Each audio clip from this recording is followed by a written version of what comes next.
I'm Roy Lee Lindsay with the North Carolina Pork Council, and I want everyone to remember bacon makes everything better.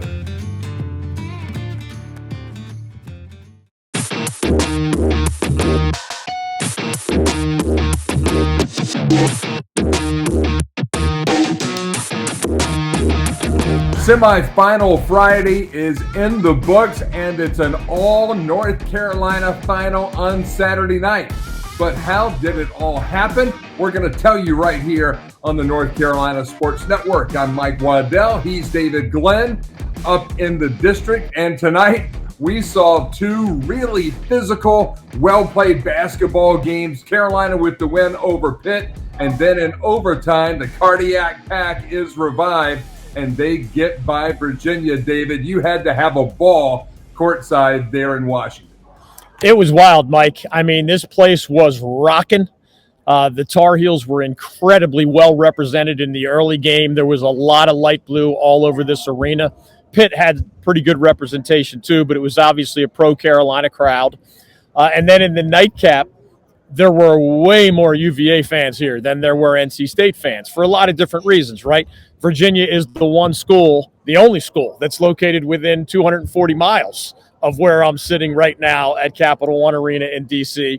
Plus, Virginia, like some other ACC schools, has a lot of alumni in and around the D.C. area. Plus, they're the 3 seed. So there was some optimism around the Heels, some optimism around the Cavaliers. And those were the two most dominant fan bases of the 4 here today. But whereas the Tar Heels were victorious, and it took a while for that to happen, the underdog Wolfpack as a 10 seed, with the Michael O'Connell buzzer beater to send it to overtime. There is some magic in the air for the Wolfpack. And, Mike, just to put this in perspective for people who forget the bigger picture, NC State lost 7 of its last 9 regular season games. I just left the press conference with Kevin Keatts, and I was among those who got to ask questions. And I asked Coach Keatts, it sounds impossible to go from losing 7 of 9 to close the regular season to being, at least having a chance to be, the first ACC team ever to win 5 games in 5 days to capture the crown. Possible. And you could tell he liked the question. And he dug into it. And he talked about how he has had, in his words, 100% buy-in from his players, even through the negativity. And he's a smart guy. He knows people were asking about his job. 7 out of 9 losses. One of the reasons there weren't many NC State fans buying tickets to this event is because, unlike UVA fans, 3 seed, unlike Carolina fans, 1 seed, unlike even Pitt fans or Wake fans that had some optimism around those programs, most Wolfpack fans, as loyal, passionate, knowledgeable, diehard as they might be, almost none of them thought this was possible. In that locker room, they say they never stopped believing. And Kevin Keatts told a quick story about how when they got on the plane at the beginning of this week, they talked about this possibility, that they would be playing in the ACC title game. Coach Keatts asked his guys to actually visualize that this was going to happen.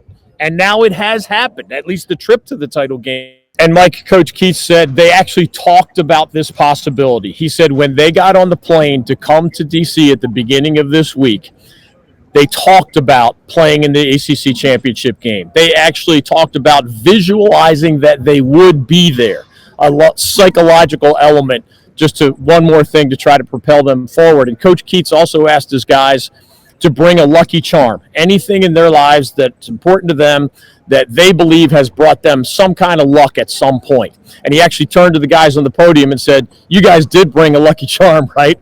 And they both said, yes, we did, Coach. And that's just one layer, obviously. There's magic in the air here, Mike. It was a great crowd. Obviously, no 10 seed has ever won the ACC tournament, and the Wolfpack has a chance to do that. No team has ever won 5 games in 5 days at the ACC tournament, and the Wolfpack has a chance to do that. So there's a lot to discuss about how they managed to come back and beat UVA today. We all know the State-Carolina rivalry has been famous for a long time, but very one-sided in recent decades in favor of the Tar Heels. But all that stuff is out the window, right? It's one game for all the marbles. And it has been fascinating to watch both how the Tar Heels and the Wolfpack got to this point. Whatever happens in the title game, these have been two amazing journeys for different reasons, but I still can't believe the Pack has gone from losing 7 out of 9 to having a chance to win 5 straight here in D.C. NC State gets the win in overtime over Virginia, 73-65. And David, this really was our second semifinal of the night, a slugfest. I mean, just back and forth. Virginia doing what Virginia does, NC State more or less doing what they did. But if you look at any one thing, what was it for Virginia that let this one get away? Was it their performance at the free throw line? Because those should be automatic. You would think that a Tony Bennett team would be excellent at the free throw line, but tonight that really seemed to let the orange and blue down. Most UVA teams are good at the free throw line. And, of course, Tony Bennett is one of the great shooters in the history of college basketball. Not an exaggeration. Even propelled him into the NBA, obviously. And most of his UVA teams have been very good shooting teams. Not this year's team. It has been a season-long theme that they've had trouble converting from the free throw line. A writer asked Coach Bennett after the game, did in the back of your mind you wonder if at some point those free throw struggles were going to come back to haunt you? Because remember, Mike, even though Virginia has lost, I think it's now 10 times this season, those first 9 losses were all double-digit losses. So it wasn't like you were so close that you missed a few free throws and the game got away. This is really the first time that a season-long free throw issue has come back to haunt the Cavaliers. UVA had this game in its grasp, and between the Cavs missing those free throws, but the Wolfpack keeping its poise. Michael O'Connell hitting the amazing shot to send it to overtime. And then DJ Burns being unstoppable for late stretches of this game as he ends up with 19 points, including a lot of clutch points that the Wolfpack needed or this game was going to get away. All those things happened. And, you know, there were questions about whether the Cavaliers could have handled that final sequence better. Answer, yes. But credit to the Wolfpack. They never gave up. That's the old Jimmy V line, right? Never give up. That was part of why the Wolfpack is still standing, and they get a shot at the Tar Heels with everything on the line. I really like the NC State defensive intensity. Middlebrooks and Burns, kind of like a tag team coming in and out. In the end, it was DJ, and we love DJ. I mean, 7 big points there in the overtime. And I tell you, he would be a great tight end or even maybe a defensive end for Dave Doran because he takes abuse and just keeps on charging. He's a bull. It was interesting after the game, Tony Bennett mentioned that the Cavaliers' game plan was if DJ Burns caught the ball in certain places close to the lane, they were going to double team him because they're well aware of that skill set that you just described, right? He just has such soft hands, such a soft shooting touch, really good footwork. Remember, this guy was a superstar at Winthrop before he and the player of the year in his league before he transferred to NC State and has had such a good career with the Wolfpack. What happened was the Cavs' game plan was not to double team if DJ Burns, that big burly guy you were describing, caught the ball, 16, 18 feet from the basket. And on a lot of those possessions that he ended up scoring on or getting fouled, he was near the three-point line where he was catching the ball. But he would back down. And Jordan Minor of the Cavaliers is a big, thick body himself. But DJ's an even bigger, thicker body. And he backed down, and sure enough, used some pirouette skills and usually converted. And that was on many of those possessions, it was kind of convert or die. And more often than not, the Wolfpack did convert, and that's why they're still standing. And it's the Cavaliers who are going home and even wondering about their NCAA tournament status. That is true all day long. You've seen Joe Lunardi on ESPN come back and forth with revised projections for that field of 68 that we'll see on Sunday night at 6 o'clock. So NC State wins 73-65 in overtime. North Carolina in a back and forth right there. Got off to a hot start, but then fell behind, came back, holds on for a 72-65 win. Some really similar scores going on there, David. And again, just like the Pack and the Cavs, the Tar Heels and the Panthers playing a very physical basketball game. And that really has been the tale of this tournament so far. Very, very physical tournament up in D.C. It certainly was physical today. I mean, there's an awful lot of contact on plays where there's not a whistle and the fans go crazy. And, sometimes the players are barking at the referees. The head coaches are barking at the referees. A lot of physical contact has been let go in these semifinals, but really the entire week. And that's been the trend in college basketball overall. But I was impressed by the Tar Heels win over Pitt for a lot of different reasons, Mike.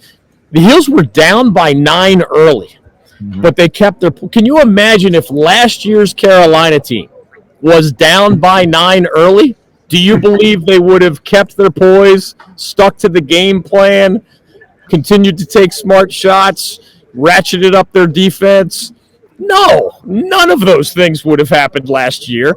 And the Tar Heels would have been sent home because when Pitt punched them in the mouth, which happened in this year's semifinals, 17-8 with the Pitt crowd getting into it, could send a fragile team into a bad place. And maybe a 9-point lead becomes a 15-point lead, and then you're digging out of a hole. Carolina kept its poise. They stuck to their plan, and they won. Carolina did not shoot threes well. They were only 6 for 22 from three-point land, but they won. You think last year's team would have had a cold night three-point shooting and still managed to survive and advance? We know that's not the case.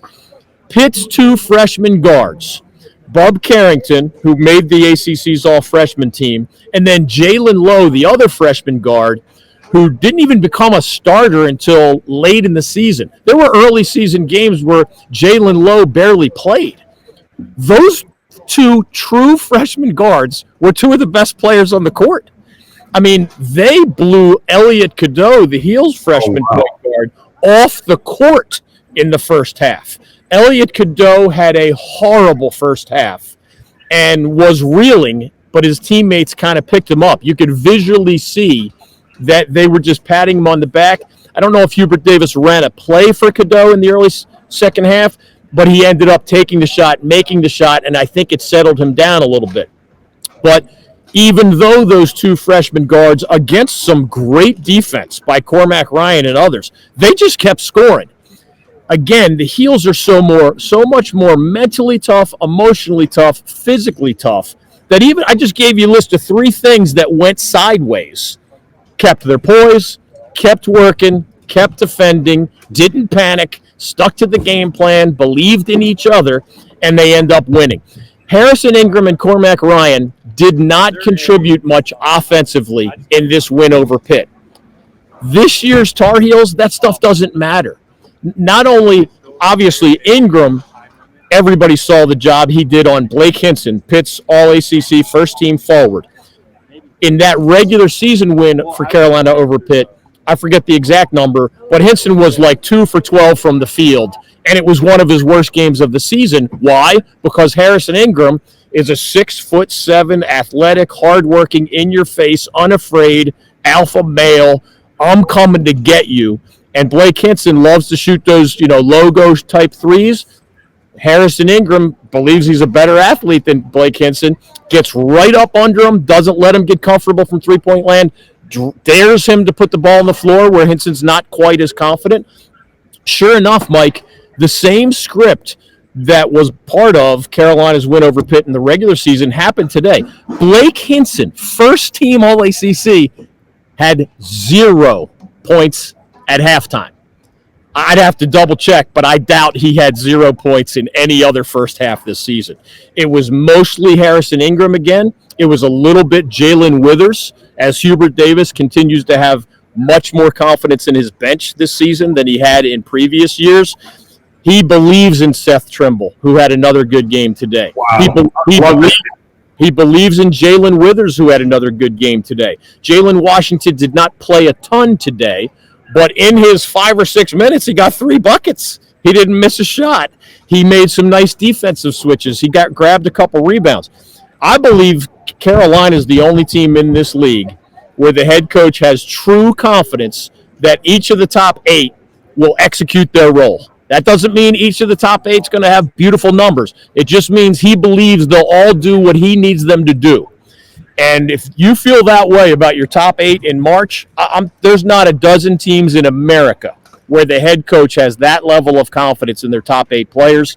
It's a great sign for Carolina that Hubert Davis does. Anything can happen in this championship game between the Tar Heels and the Wolfpack, but the Heels are well positioned for a number 1 seed in the NCAA tournament because of today's win and because of the losses by Tennessee and Arizona, their competition for that 4th and final number 1 seed.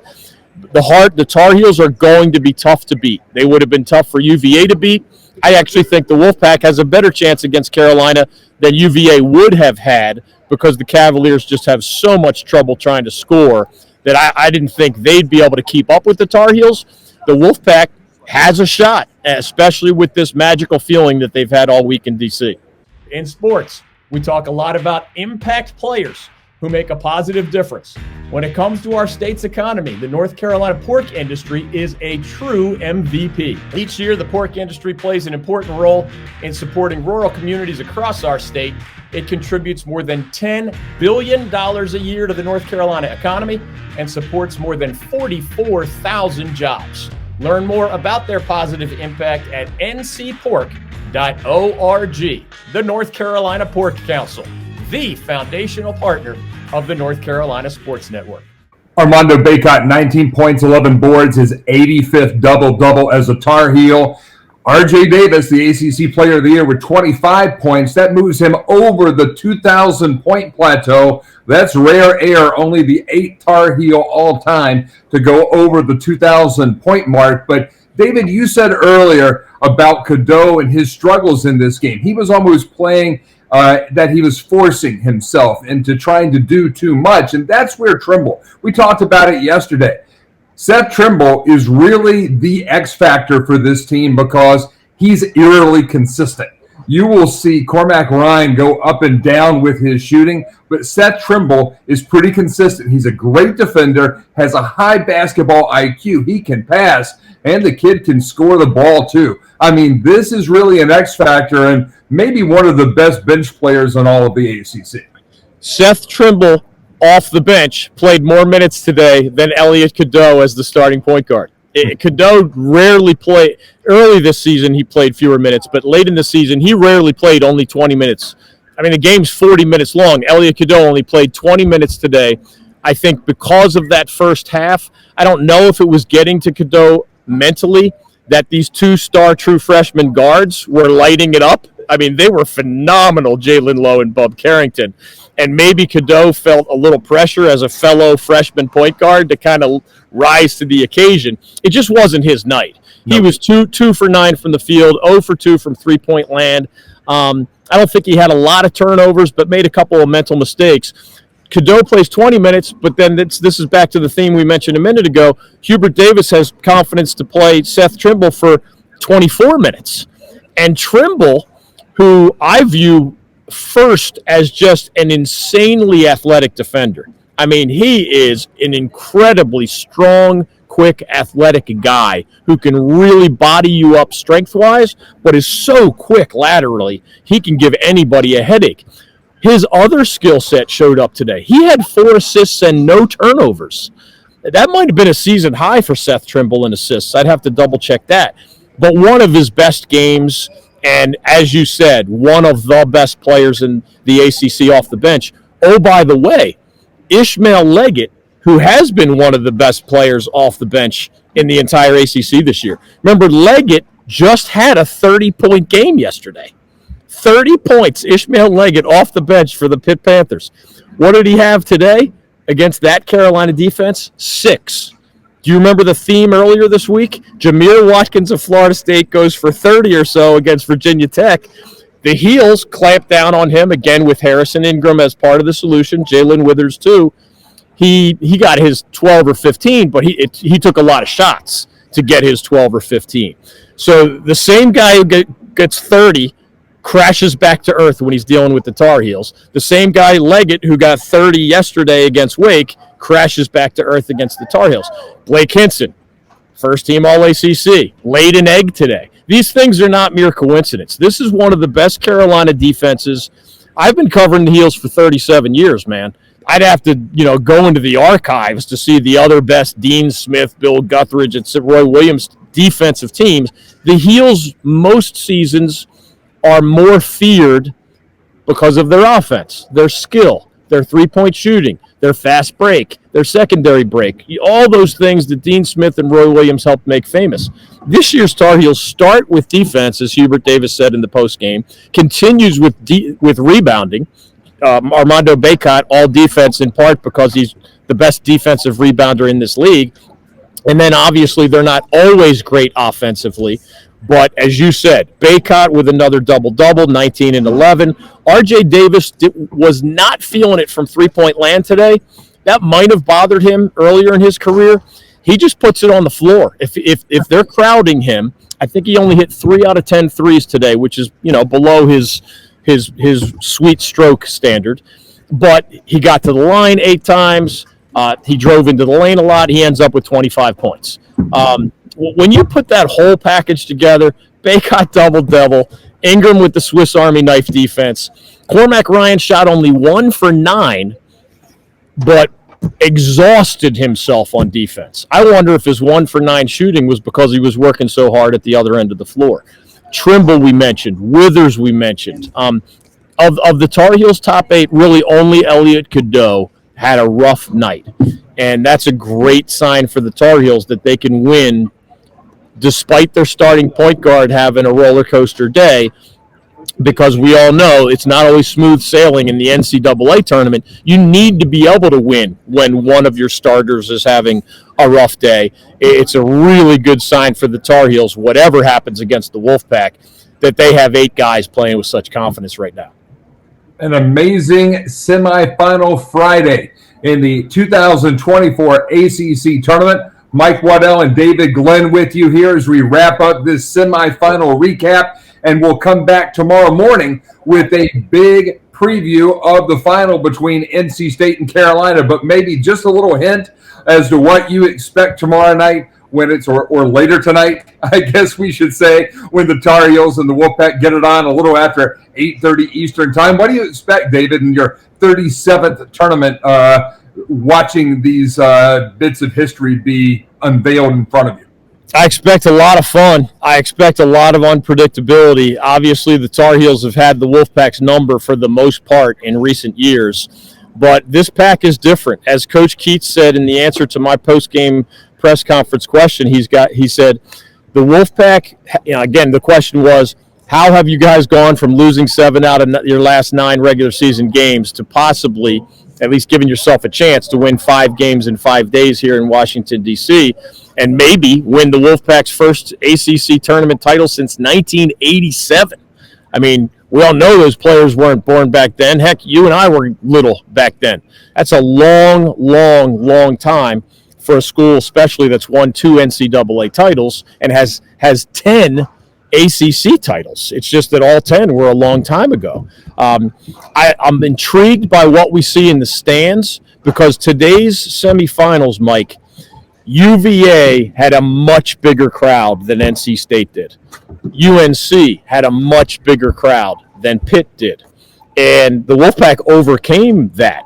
It'll be interesting to see as more, of course, the losing team fans, some of them stay for the final, but most of them sell their tickets. It'll be interesting to see if Wolfpack fans scoop more of them up. I mean, we all know Wolfpack fans who've said, oh, man, I've been waiting my lifetime to see the Wolfpack cut down the nets at an ACC title game. Well, the game is not until, an 8:30 start on ESPN, I think. That gives you plenty of time to get here to Washington, D.C. Don't even have to spend any money on a hotel room. You can come watch the game, have a designated driver to drive home in the middle of the night, right? It is an expensive place to stay, I'll tell you that, this town.